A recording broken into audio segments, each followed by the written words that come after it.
without suggesting, I'm going to be talking about something that I, well, one, never thought I'd be talking about, and certainly never thought I'd be talking about that. More technical oriented group. And that is about doulas. Who here knows what a doula is? Does everyone know? A couple people that don't. So what a doula is essentially, I guess the layman's definition is a birthing coach. It's someone that kind of helps you with you and your wife's birth plan, goes to the hospital, goes through labor with you, and gives you advice and help along the way.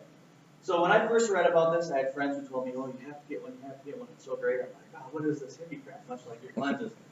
So my wife's like, oh, it sounds like a good idea. I want to try it. So we interviewed a few people, and my first impression was not good. I'm like, this person's going to be sitting in the labor room with you, with us. My wife wanted a more natural birth, water birth, you know, no medication. I'm like, it's going to be painful. It's going to be strange. Someone there that's just creepy. And the people we were interviewing were really granola, just not really my type of person. But through the interview process, we found someone who I really connected with, a woman named Tara, and she had a personality that didn't kind of fit what I considered a doula. She was very educated in the medical practice. She's had 3 kids of her own, one, you know, the traditional route, one a water birth, and then another like at a birthing farm, and then actually a 4th kid at home. So she's been through the experience, and she's kind of been through all gamuts. My wife really connected with her, and so we decided to hire her. And I was still a little bit tentative. I'm like, well, she'll come, she's nice, whatever, but she's probably not going to be much help. So today I'm going to tell you just 3 reasons off the top of my head of why it was a great idea for us. And the first is advocacy.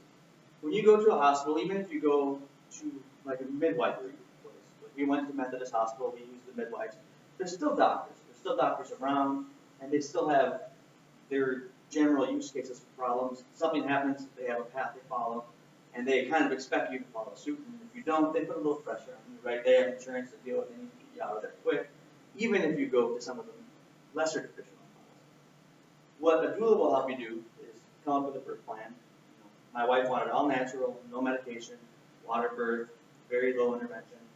And so she kept all that in mind, and the doula understands when the doctor says, okay, this happened. For example, the baby's heart rate's a little bit higher, you have to get out of the water. Do you want to do it now? Do you want Pitocin? Do you want some medicine? The doulas understand what happens after that. Once you get out of the water, then you have to be constantly monitored. It's just like a cause and effect. The doctors don't always tell you about it. So when you're faced with a decision, the doula can kind of give you the guidance of what your answer really means in a more less subjective way, I suppose. So that was very, very helpful as things happen with labor.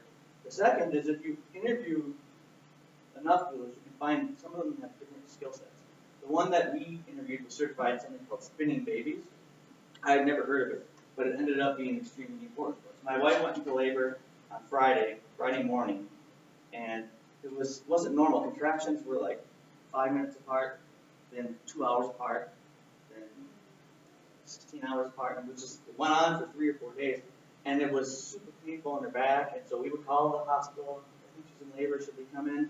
She's like, nope, not unless they're 5 to 7 minutes apart, exactly, you can't come in. So we called the doula at 4 in the morning, because my wife was trembling and shaking and crying and tears. It was super cold, like even to the touch. And so the doula came over at 4 in the morning, she drove over, and she kind of looked, she started looking at the baby, and she said, oh, your baby's in the OP position, which means facing up, which for anyone who experienced the back labor, it's quite a bit different. The head hits the back of the spine. It's all the pain here. My wife couldn't stand. There we go. And so the doula came over, and she was able to diagnose that. And through some of the techniques, they have this cloth they put on your belly, different exercises and stretches that you can do, she was able to relieve enough of the pain that labor could kind of continue. And so as contractions got a little bit more consistent, like 10 minutes apart consistently, it stopped again, and they kind of started being hours apart. So we finally called the hospital. I'm like, something's wrong. Like, this has been going on for 3 days. It's Monday, right? So it's been 3 days of this. And they're like, okay, come in. We'll give her some medicine so she can sleep. I'm like, okay, great. They're already starting to drugs. So we went in. They brought us into a room. They checked her, and she was already like 7 centimeters dilated. They're like, oh, you're not going home. You're having a baby. But the contractions were still weird. So we went into the birthing room, and at that point, the doula was kind of talking to the midwife, and an OP baby in that position is almost always C-section. So there's very little chance that they're going to get a spin. There's very little chance that our birth plan was going to come to fruition. But our doula, told that news to my wife and said, but we have the choice to do it. We can wait as long as you can take it, and we can try to correct it. And my wife opted to wait, and through about 28 hours of different types of lunges, stretches, spinning, they were able to reverse the baby. And that, what day is December 8th, my wife got up on the table and did her natural birth, no medicine, nothing. And the actual hospital time was about 35 hours plus the 3 days before. So without that doula there, none of that would have happened. We would have immediately went through a C-section. She probably would have had all the drugs that she didn't want. And at the end of it, she went through a lot of pain. But it really worked out good. We were really, really happy. And the third reason, and this was the best reason for me, is I don't know how many people here have kids. Does everyone here have kids? All right. Well, me being a first-time dad and most of my life not thinking about having kids, I had no idea how to support her. In the labor room, and I go talk to her, and that's where the doula really comes to us. And they understand the different steps of labor, when you can give them support, when you shouldn't, when you should back off, and they really kind of give you the confidence to better support your partner. And that was the big thing for me. I was really nervous about it. I enjoy my wife on a good day, in labor I'll probably just really, really, really. So if any of you are going to be going through the process of having a child or another child, I strongly recommend considering it. It was the best choice we made, and she's still part of our life. She comes over and visits the baby. So I highly, highly recommend it.